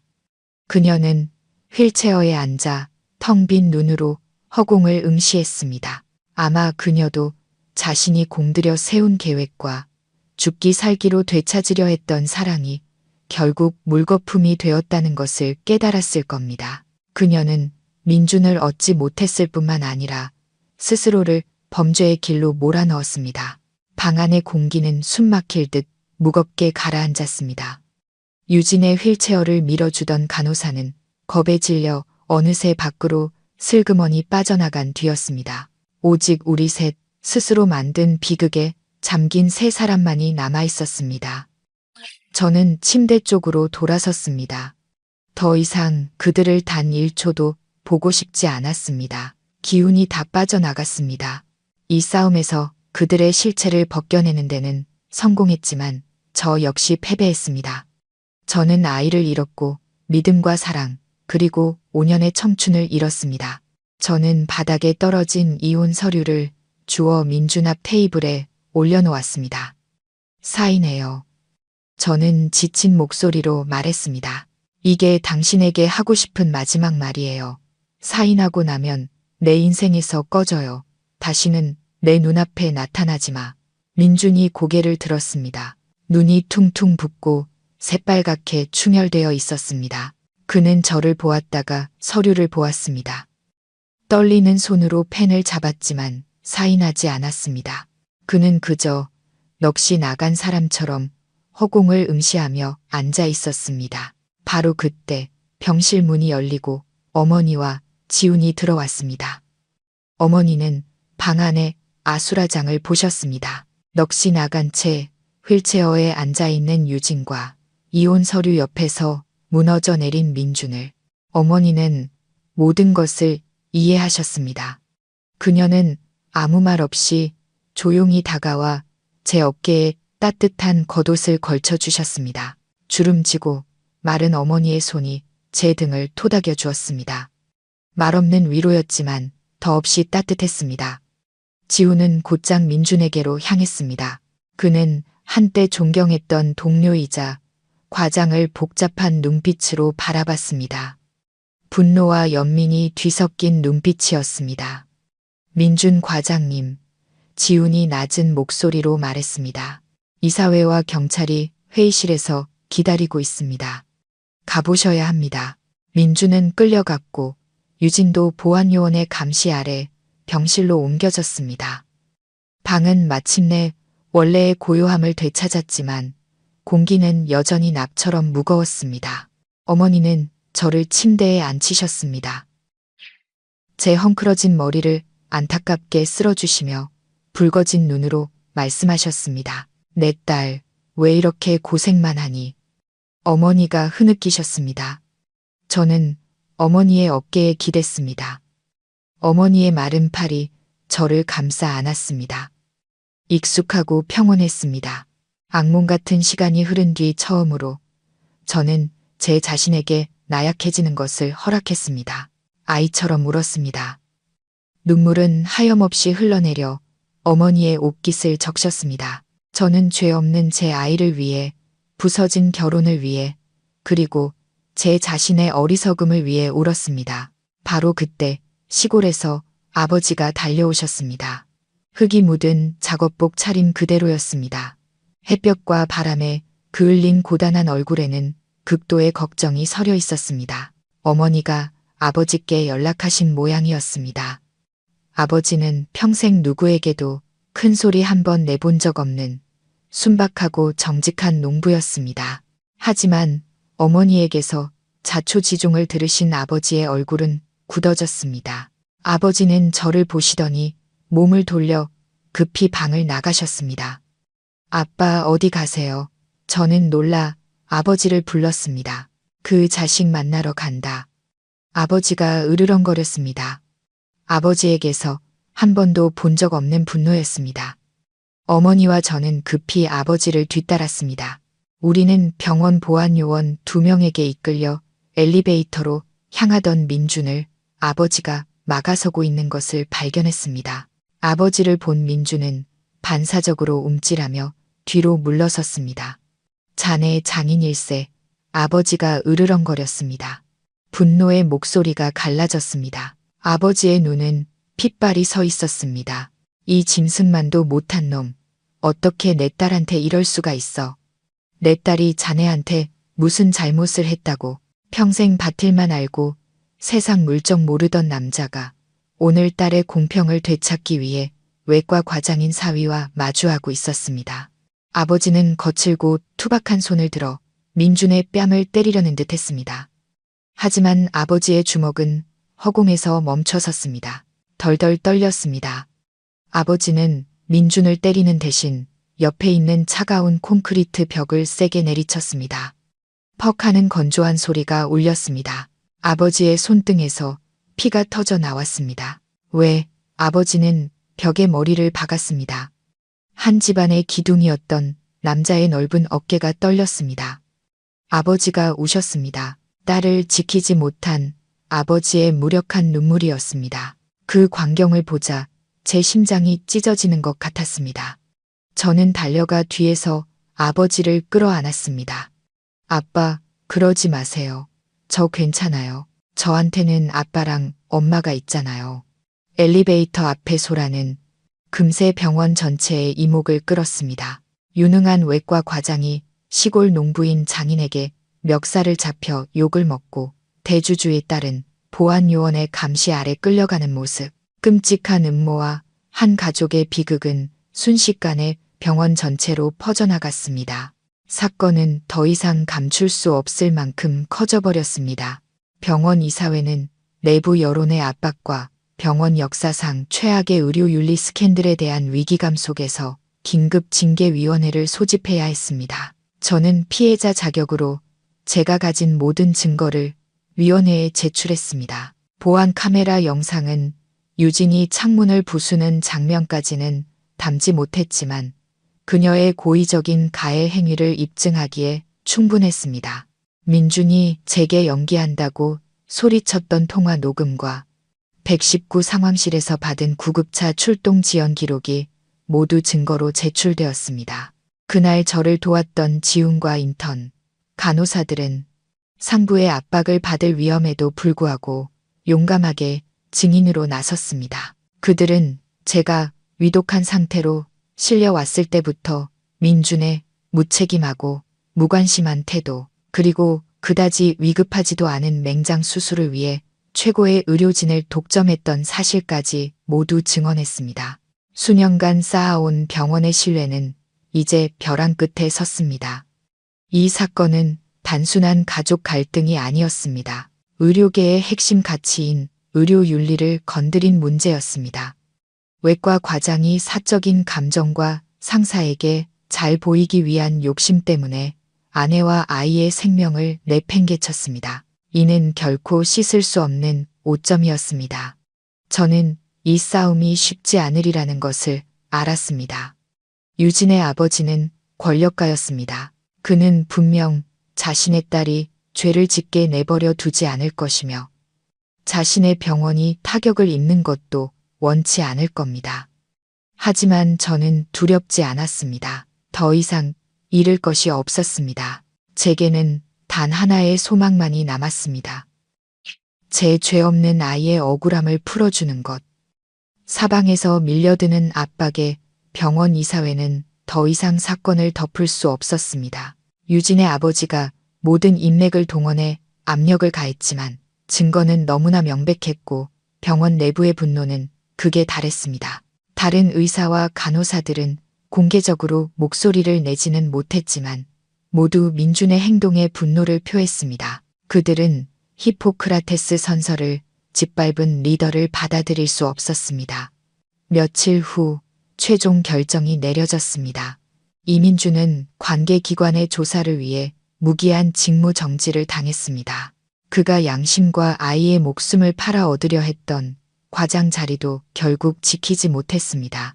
심장외과에 떠오르는 별, 모든 이의 눈에 완벽한 남편이었던 그는 하루아셔 범죄자가 되었습니다.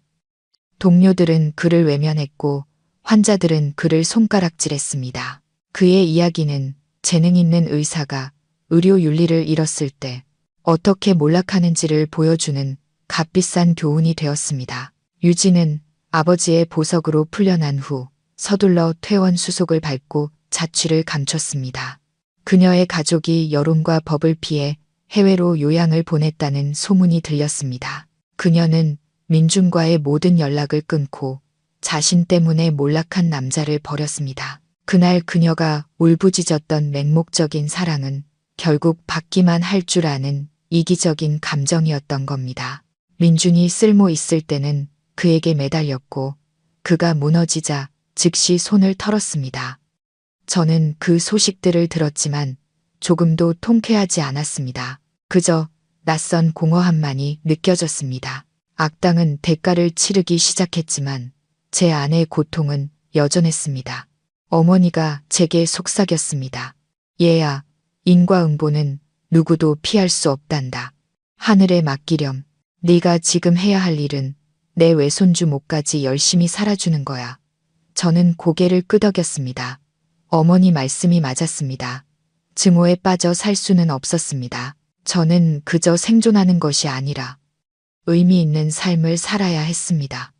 건강이 점차 회복되자 저는 퇴원을 결심했습니다. 제 모든 것을 앗아간 이곳에 단 하루도 더 머물고 싶지 않았습니다. 떠나기 전 저는 민준과의 관계를 완전히 정리해야 했습니다. 변호사를 통해 그에게 마지막 요구를 전달했습니다. 저는 병원을 상대로 소송을 걸거나 일을 더 크게 만들어 병원 전체의 명성에 해를 끼치지 않겠다고 했습니다. 단, 그가 이혼 서류에 서명하고 우리가 살던 저택을 포함한 모든 공동재산을 제게 양도해야 한다는 조건이었습니다. 잔인하게 보일 수 있는 요구였지만 그것이 그가 받아야 할 마땅한 대가라고 생각했습니다. 그 집은 대부분 저희 부모님이 물려주신 돈으로 산 것이었고 다른 재산들도 제가 알뜰하게 관리하며 모은 것이었습니다. 그는 제게서 아이를 그리고 믿음을 앗아갔으니 원래 제 것이었던 것들을 돌려받아야 했습니다. 민주는 이제 직업, 명예, 그리고 사랑까지 모든 것을 잃었습니다.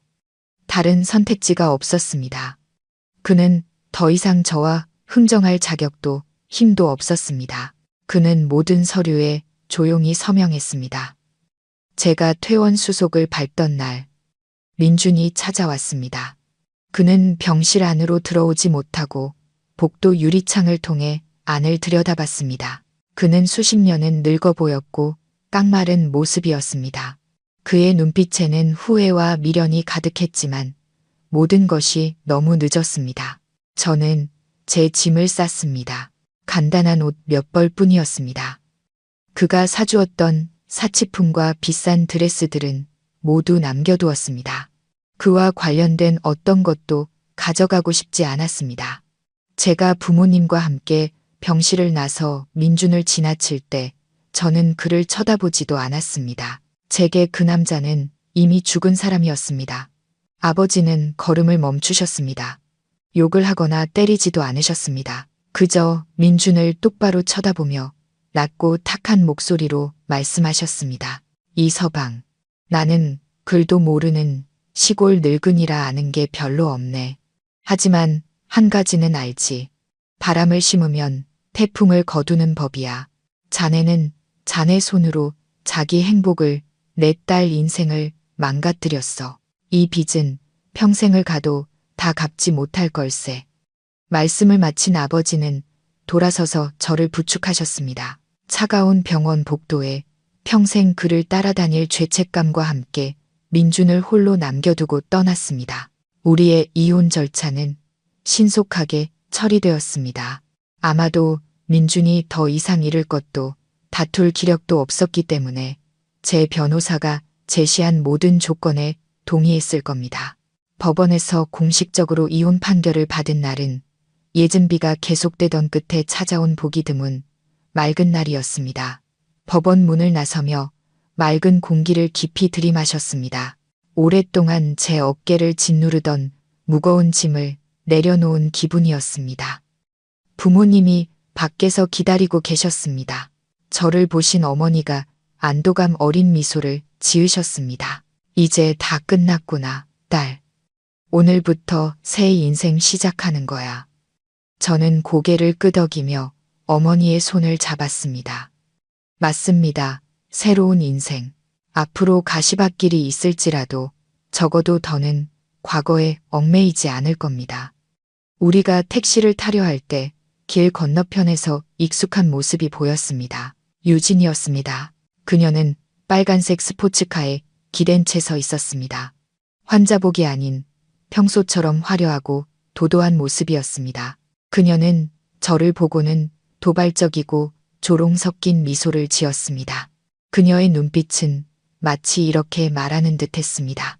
봤지? 네가 이겼다고 생각하겠지만 난 여전히 잘 살아.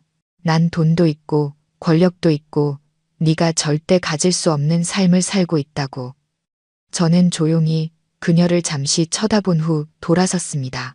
더 이상 화도 나지 않고 고통스럽지도 않았습니다. 그저 연민이 느껴졌습니다. 아름답고 모든 것을 가졌지만 영혼은 텅 비고 뒤틀린 한 인간에 대한 연민. 그녀는 돈도 있고 주변에 다른 남자들도 많겠지만 결코 마음의 평화를 얻지는 못할 겁니다. 그녀가 저지른 짓은 평생 그녀를 따라다니는 유령이 될 테니까요. 저는 뒤도 돌아보지 않고 차에 올랐습니다. 민준, 유진, 병원, 그 모든 사람들과 사건들은 이제부터 그저 과거일 뿐입니다. 모든 절차를 마친 후 저는 이 도시에 더 이상 머물지 않기로 결정했습니다. 이곳은 너무 시끄럽고 숨 막히고 고통스러운 기억으로 가득했습니다. 한때는 보금자리라 믿었지만 결국 거짓으로 지어진 금빛 세 장에 불과했던 저택을 팔았습니다. 집을 판 돈과 원래 제 몫이었던 재산을 모두 챙겨 부모님과 함께 고향으로 돌아갔습니다. 시외버스가 우리를 태우고 화려한 도시를 떠났습니다. 높은 빌딩과 현란한 네온 사인이 점점 뒤로 멀어지고 푸른 논과 바람에 흔들리는 대나무 숲이 그 자리를 대신했습니다. 열린 창문으로 시골의 맑은 공기가 들어왔습니다. 흙냄새, 풀냄새, 오랫동안 잊고 지냈던 평온한 향기였습니다. 부모님의 낡은 집은 오래된 감나무 아래에 자리 잡고 있었고 마당 앞에는 보라색 부겐빌레아가 활짝 피어 있었습니다. 모든 것이 예전 그대로였습니다. 여전히 아궁이에는 그 으름이 묻어 있고 낡은 대나무 식탁과 의자, 그리고 익숙한 다구는 소리까지. 저는 외과 과장의 아내가 아닌 그저 부모님의 귀한 딸 서연으로 돌아왔습니다. 고향에서의 첫 며칠은 평화로웠습니다. 호기심 어린 시선이나 수군거리는 소리를 마주할 필요가 없었습니다. 저는 하루 종일 부모님의 밭일을 돕고 텃밭을 가꾸거나 그저 갯마루에 앉아 낡은 책을 읽었습니다. 육체노동과 소박한 삶이 제 영혼의 상처를 치유해 주었습니다. 하지만 아이를 잃은 고통은 여전했습니다. 밤마다 무의식 중에 배를 만지며 잠에서 깨곤 했습니다. 그 텅 빈 느낌은 아마 평생 잊지 못할 겁니다. 어머니는 아셨지만 아무 말도 하지 않으셨습니다. 그저 조용히 영양가 있는 음식을 만들어주시고 마음을 안정시키는 연잎차를 끓여주셨습니다. 부모님의 말없는 사랑이 제게는 최고의 약이었습니다. 저는 점차 현실을 받아들이고 고통과 함께 살아가는 법을 배우기 시작했습니다. 제 아이는 작은 천사가 되었습니다. 언제나 제 곁에서 저를 지켜보고 응원해 줄 겁니다. 아이가 천국에서 미소 지을 수 있도록 저는 더 잘 살아야 했습니다. 6개월이 눈 깜짝할 사이에 흘렀습니다. 고향에서의 평화로운 삶은 제가 균형을 되찾는데 도움을 주었습니다. 마음의 상처가 완전히 아물지는 않았지만 더 이상 피를 흘리지는 않았습니다. 저는 다시 미소 짓는 법을 배웠습니다. 아직은 어색한 미소였지만 더는 슬픔에 젖어 있지 않았습니다. 어느 날 오후 낡은 책장을 정리하다가 먼지 쌓인 서류 뭉치를 발견했습니다. 5년 전 갓 대학을 졸업했던 제가 샀던 공무원 시험 수험서였습니다. 그때는 꿈과 포부로 가득 차 있었죠. 저는 책 표지에 먼지를 털어내고 누렇게 변한 책장을 넘겼습니다. 젊은 시절의 기억이 물밀듯이 밀려왔습니다. 그때의 제 꿈은 안정적인 직장에서 제 지식으로 고향을 위해 봉사하는 공무원이 되는 것이었습니다. 저는 밤낮으로 공부했고 거의 꿈에 다다를 뻔했습니다. 하지만 그때 민준이 나타났습니다. 그는 세련된 외모와 재능, 그리고 달콤한 약속으로 제 어린 마음을 흔들었습니다. 저는 그를 위해 중요한 시험을 포기했습니다. 그를 위해 꿈을, 가족을, 친구들을 버리고 홀로 도시로 올라가 새로운 삶을 시작했습니다. 한때는 천국이라고 믿었던 삶. 하지만 그 천국은 무너졌고 저를 고통과 절망의 구렁텅이로 밀어 넣었습니다. 저는 그럴 가치도 없는 남자 때문에 제 미래를 모두 잃어버렸던 겁니다. 후회와 안타까움이 밀려왔습니다. 저는 책을 끌어안고 눈물을 흘렸습니다. 하지만 이번에는 고통 때문이 아니었습니다. 제 젊음과 놓쳐버린 꿈이 아쉬워서 우는 것이었습니다. 얘야, 왜 울고 있니? 어머니가 들어오시다가 바닥에 주저앉아 있는 저를 보고 걱정스럽게 물으셨습니다. 저는 어머니를 올려다보며 눈물 사이로 미소 지었습니다. 엄마, 괜찮아요. 그냥 다시 시작하고 싶어서요. 맞습니다. 이제 제 인생을 다시 살아야 할 때였습니다. 오래전 꿈은 뒤에 남겨졌지만 이제 다시 주워들 겁니다. 쓰레기 같은 남자의 배신 때문에 제 미래 전체를 망치게 두지 않을 겁니다. 그에게 보여줄 겁니다. 그가 없어도 나는 잘 살 수 있다고, 훨씬 더 잘 살 수 있다고. 다시 공부하겠다는 결심은 제 안에 새로운 불꽃을 지폈습니다. 저는 영혼의 빈 공간을 채우기 위해 미친 듯이 공부에 매달렸습니다. 낮에는 부모님의 집안일과 밭일을 돕고 밤이 되면 온 마을이 잠든 후에 홀로 등불 아래에서 책과 씨름했습니다. 5년 동안 손을 놓았던 지식은 많이 사라졌지만 좌절하지 않았습니다. 끈기와 결심만 있다면 반드시 해낼 수 있다고 믿었습니다. 가끔 공부가 너무 힘들 때는 읍내 작은 공원을 혼자 산책했습니다. 그곳은 크지 않았지만 나무가 많고 맑은 연못이 있어 머리를 식히기에 좋았습니다. 어느 주말 오후 제가 호숫가 벤치에 앉아 공부한 내용을 중얼거리고 있을 때 익숙한 목소리가 옆에서 들렸습니다. 안녕하세요. 여기서 뵙게 될 줄은 몰랐네요. 저는 깜짝 놀라 고개를 들었습니다. 제 앞에 서 있는 사람은 지훈이었습니다. 그는 더 이상 하얀 의사 가운을 입지 않고 대신 단정한 셔츠와 바지 차림이었습니다. 훨씬 젊고 풋풋해 보였습니다. 지훈 선생님? 저는 놀라서 물었습니다. 어떻게 여기에? 지훈이 온화하게 미소 지었습니다. 햇살처럼 따뜻한 미소였습니다. 저도 이 동네 사람이에요. 알고 보니 우리 동양이었네요. 그는 제 옆에 앉아 잔물결이 이는 호수 표면을 바라봤습니다. 병원에서 그 사건을 겪고 나니 그곳 환경에 염증이 느껴지더군요. 그래서 사직서를 냈습니다. 저는 놀랐습니다. 사직하셨다고요? 하지만 선생님 일은 아주 잘 풀리고 있었잖아요. 잘 풀렸지만 즐겁지는 않았어요. 지훈이 조금 침울한 목소리로 말했습니다. 큰 병원에서 의사로 일하는 건 때로는 실력만으로는 부족하다는 걸 깨달았어요. 저는 민준 과장님 같은 사람이 되고 싶지 않았습니다. 그래서 고향에 내려와 작은 개인의원을 열기로 결심했습니다. 돈은 많이 못 벌겠지만 적어도 마음은 편안합니다. 지훈의 이야기를 듣고 제 마음속에서 존경심이 우러나왔습니다. 그는 자신의 양심과 의료 윤리를 지키기 위해 남들이 부러워하는 자리를 과감히 포기했습니다. 그는 진정한 의사였습니다. 의원은 잘 되나요? 제가 물었습니다. 그럭저럭요. 그가 웃었습니다. 주로 동네 어르신들 진료해드리고 있어요.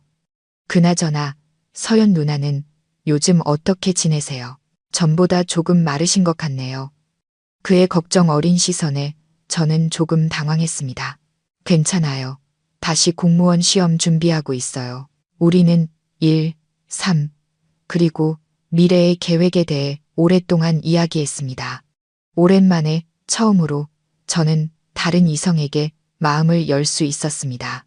지훈 곁에 있으면 이상하게도 평온함과 신뢰감이 느껴졌습니다. 가끔 그는 저희 집에 들렀습니다. 아버지께 파스를 가져다 드리기도 하고 어머니께 약초를 드리기도 했습니다. 그는 많은 말을 하지 않고 그저 부모님의 안부를 묻고는 서둘러 떠났습니다. 하지만 저는 그가 저 때문에 온다는 것을 알았습니다. 그의 조용하고 부담스럽지 않은 관심이 제 마음을 따뜻하게 했습니다. 어느 날 제가 공부하고 있을 때 예전에 도시에서 같이 일했던 친구에게서 갑자기 전화가 왔습니다. 한참 안부를 묻던 그녀가 머뭇거리며 말했습니다. 서연아, 이 얘기를 해야 할지 모르겠는데. 무슨 일인데? 그냥 말해. 제가 대답했습니다.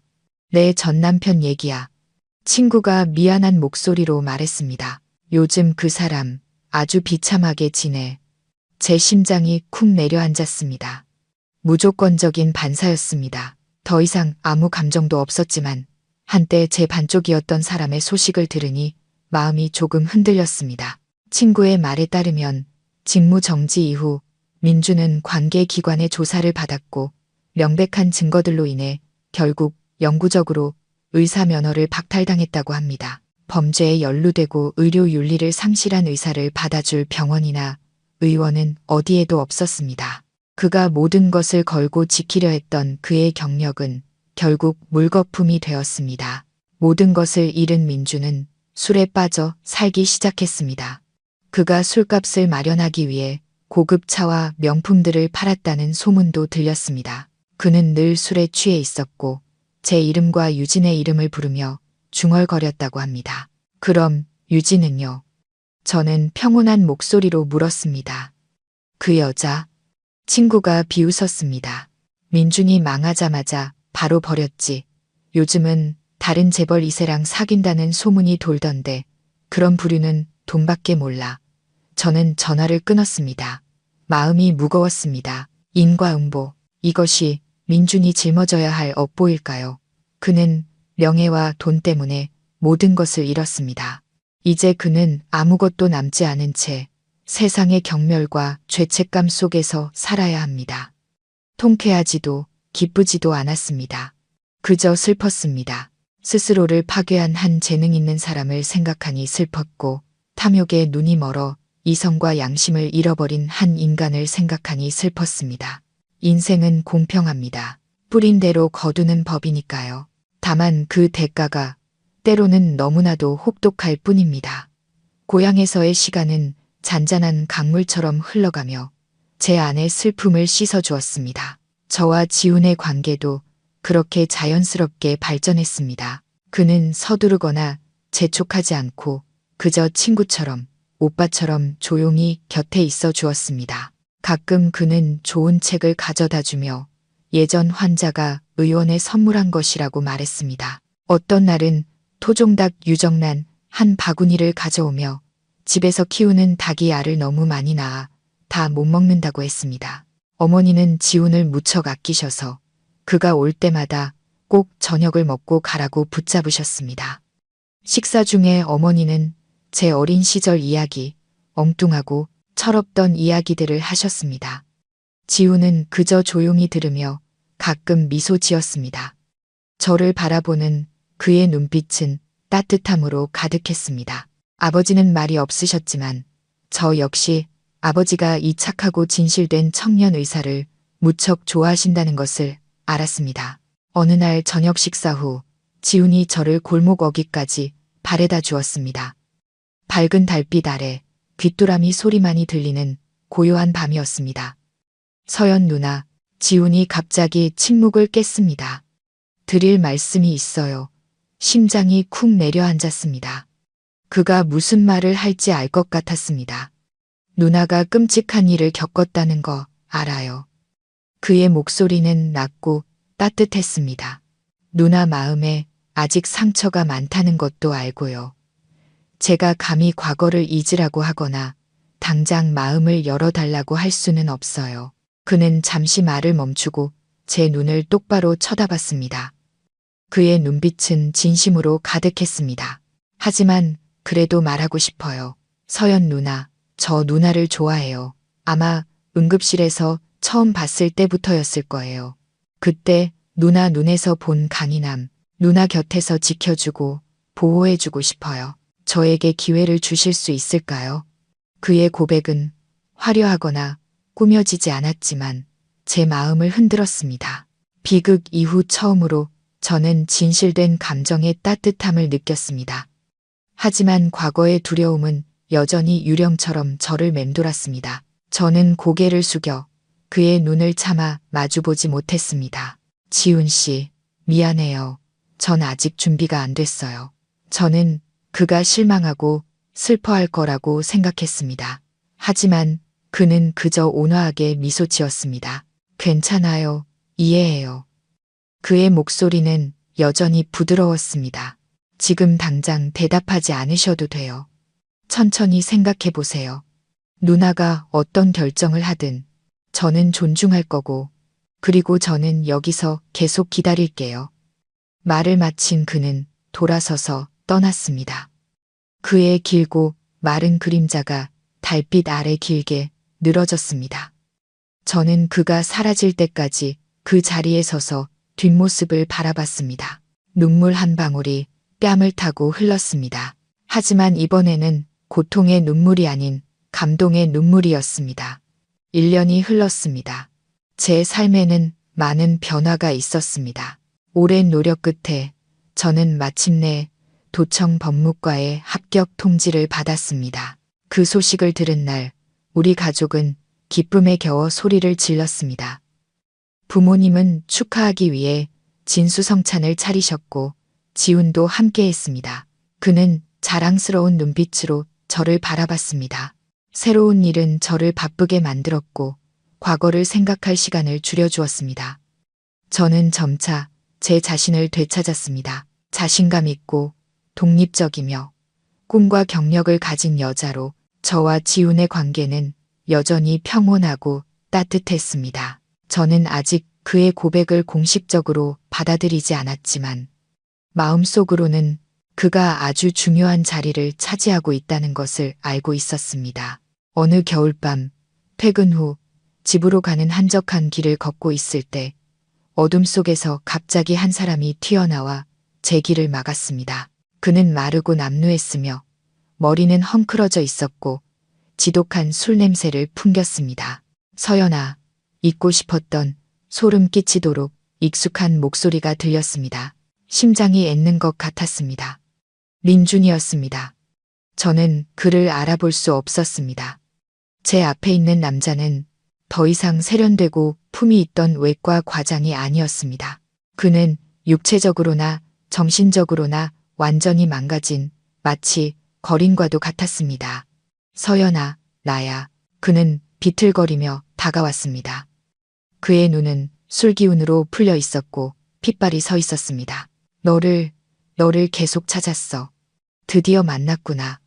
저는 겁에 질려 뒤로 물러섰습니다. 무의식적으로 가방끈을 꽉 쥐었습니다. 당신, 여긴 어쩐 일이에요? 우리 사이에 더는 할 말 없어요. 왜 없어? 민준이 고통스럽게 외쳤습니다.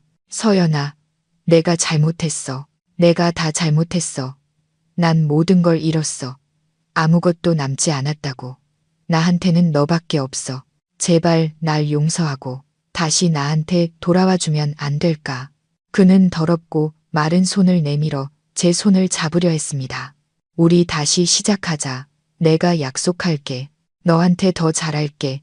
전보다 더 사랑해줄게. 우리 다시 아이도 가질 수 있잖아. 서연아. 그의 말이 역겹게 느껴졌습니다. 이 순간까지도 그는 자신이 무엇을 잘못했는지 이해하지 못했습니다. 그는 그저 몇 마디 사과와 몇 방울의 눈물로 자신이 저지른 모든 죄를 씻을 수 있다고 생각했습니다. 그는 저를 고통스럽게 한 것에 대해 후회하는 것이 아니었습니다. 그저 자신이 잃어버린 것들을 아쉬워하고 있을 뿐이었습니다. 저리 가. 저는 소리치며 뒤로 물러섰지만 민주는 광기 어리고 집요한 눈빛으로 비틀거리며 다가왔습니다. 서연아, 나한테 이렇게 대하지 마. 그가 흐느꼈습니다. 너 아직 나 사랑하잖아. 그렇지? 알아. 넌 날 잊을 수 없어. 그는 갑자기 달려들어 저를 껴안으려 했습니다. 저는 공포에 질려 눈을 감았지만 그의 팔은 제게 닿지 않았습니다. 지금 뭐 하는 겁니까? 낮고 단호한 목소리가 들렸습니다. 지훈이 어느새 제 앞에 서 있었습니다. 그는 한 손으로 민준을 밀어내고 다른 손으로 저를 자신의 등 뒤로 끌어당겨 든든한 보호막이 되어주었습니다. 민준은 갑작스럽게 밀려나 바닥에 주저앉았습니다. 그는 고개를 들어 지훈을 보았습니다. 그의 눈빛은 절망에서 증오로 변했습니다. 넌 누구야? 이건 나와 내 아내 사이의 일이야. 너랑은 상관없어. 민준이 몸을 일으키려 애쓰며 으르렁거렸습니다. 착각하지 마세요. 지훈이 차분하지만 힘있는 목소리로 말했습니다. 이분은 당신 아내가 아니고 당신은 이분을 그렇게 부를 자격도 없습니다. 민준은 지훈을 손가락질했다가 그의 등 뒤에 숨어 있는 저를 보았습니다. 서연아, 저놈이랑 같이 있는 거야? 날 배신했어? 저는 아무 말 없이 지훈의 등 뒤에서 나와 단호하게 그의 손을 잡았습니다. 그의 손은 따뜻하고 단단했습니다. 절대적인 안정감이 전해졌습니다. 제 행동은 맘마디 말보다 더 확실한 대답이었습니다. 민주는 우리가 굳게 잡은 손을 보고는 완전히 무너져 내렸습니다. 그의 마지막 미친 희망이 꺼져 버렸습니다. 그는 더 이상 소리치지 않고 그저 차가운 바닥에 앉아 미친 듯이 웃었습니다. 그의 웃음소리가 고요한 밤에 슬프고 처량하게 울려 퍼졌습니다. 그래, 잘났어. 그가 중얼거렸습니다. 모두가 날 버리고 떠나는구나. 모두가. 그는 비틀거리며 일어섰습니다. 더 이상 우리를 보지 않고 정처 없는 발걸음으로 돌아서서 어둠 속으로 사라졌습니다. 그의 뒷모습은 외롭고 비참했습니다. 민준이 사라진 후 지훈이 걱정스럽게 저를 돌아봤습니다. 괜찮아요. 저는 고개를 저으며 옅게 미소 지었습니다. 제 손은 여전히 그의 손을 꽉 잡고 있었습니다. 괜찮아요. 당신이 있잖아요. 그날 밤 저는 1년여 만에 처음으로 악몽 없이 깊은 잠을 잤습니다. 그 후 시간은 평화롭게 흘러갔고 민주는 다시는 제 인생에 나타나지 않았습니다. 가끔 동네 사람들이 터미널에서 그를 봤다고 했습니다. 정신이 나간 채로 누군가의 이름을 중얼거리며 배회하고 있었다고. 그는 살아 있었지만 어쩌면 죽음보다 더 고통스러운 존재로 남아있을 겁니다. 평생을 죄책감 속에서 살아야 할 테니까요. 유진은 신문에서 그녀와 그 재벌 2세가 대규모 금융사기단으로 체포되었다는 소식을 읽었습니다. 재산 횡령죄로 그녀는 아주 긴 형량을 선고받게 되었습니다. 그녀의 아버지가 아무리 권력이 있다 해도 사랑하는 딸을 법의 심판에서 구해낼 수는 없었습니다. 인과응보는 늦을 수는 있어도 결코 오지 않는 법은 없습니다.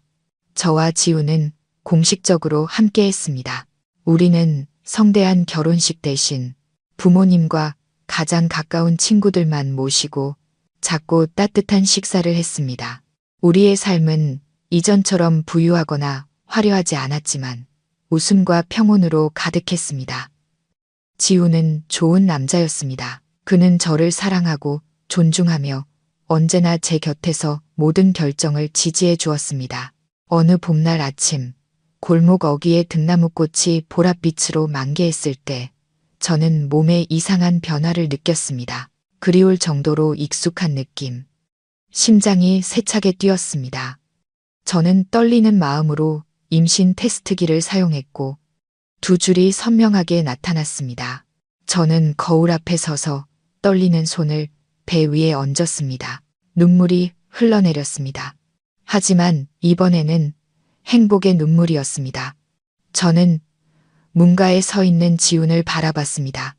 그의 눈에도 기쁨과 감동이 가득했습니다. 저는 진정으로 만족스러운 미소를 지었습니다. 제 인생의 가장 끔찍했던 폭풍은 지나갔습니다.